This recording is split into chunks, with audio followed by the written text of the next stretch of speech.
Welcome to a journey through the mysterious world of witches. This video explores rich history of witchcraft from ancient myths and legends to the infamous witch hunts and modern spiritual practices. Discover the stories, rituals, and enduring influence of witches throughout the ages. Light a candle or two and dive into the enchanting and often misunderstood history of witches. The Witch of Plum Hollow. The Witch of Plum Hollow, whose real name was Elizabeth Betsy Barnes Sherman, was a famous 19th century fortune teller from Ontario, Canada.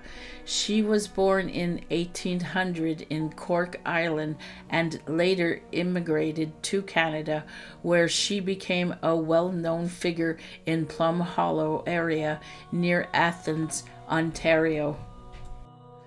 Elizabeth gained a reputation for her psychic abilities, including fortune telling and clairvoyance, and helping people locate lost objects or solve mysteries. She was often consulted by people from various walks of life, including law enforcement, for assistance with finding missing people or solving crimes. Her fame spread throughout Ontario, and her small cottage in Plum Hollow became a popular destination for those seeking her guidance. Despite her popularity, Elizabeth faced skepticism and criticism, particularly from religious groups who viewed her abilities as witchcraft or superstitions. However, she was never officially charged or punished for her practices, and she continued her work until her death in 1886. Her legacy as the Witch of Plum Hollow endures to this day, with stories of her abilities passed down through generations. There is even a book titled The Witch of Plum Hollow by Thomas and Margaret Dens, which explores her life and the folklore surrounding her. Elizabeth Barnes remains a fascinating part of Canadian folklore, blending mystery, history, and the enduring intrigue surrounding the witches of the past. Elizabeth Betsy Barnes Sherman, the so-called Witch of Plum Hollow, led a life steeped in mystery, intrigue, and folklore. Born in 1800 in Cork Island, she immigrated to Canada at a young age and married David Sherman, with whom she had 9 children. The couple settled in Plum Hollow, a small community near Athens, Ontario, where Elizabeth's reputation as a gifted seer grew. Her rise to prominence as a fortune teller wasn't instantaneous. Elizabeth had a hard life, marked by poverty and hardship. Following the death of her husband, she began using her alleged psychic gifts to support herself and her children. Soon people from all over Ontario and even parts of the United States were visiting her tiny cottage, seeking answers to questions about love, health, wealth, and sometimes darker matters like criminal investigations. Despite being called a witch, Elizabeth never practiced witchcraft in the traditional sense. Instead, she was regarded more as a clairvoyant or a wise woman.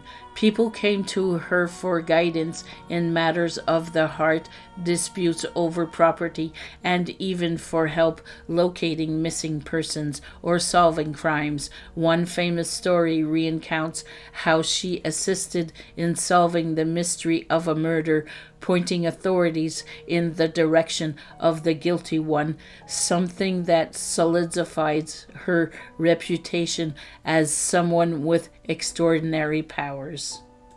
Elizabeth's clairvoyance reportedly allowed her to visualize events or people she had never encountered. There were stories of her predicting marriages, deaths, and even the outcomes of court cases. Many who sought her advice claimed that her predictions were remarkably accurate, future enhancing her fame and mystic.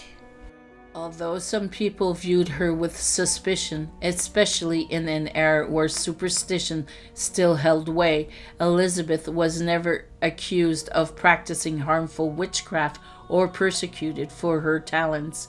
In fact, many of the local law enforcement officials and community leaders are said to have consulted her, recognizing the value of her insights.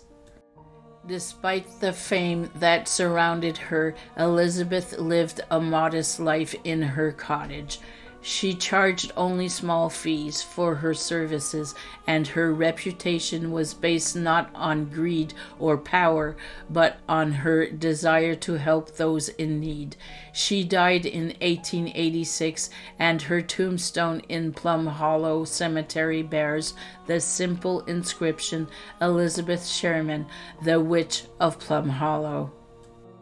After her death, the legend of the Witch of Plum Hollow only grew.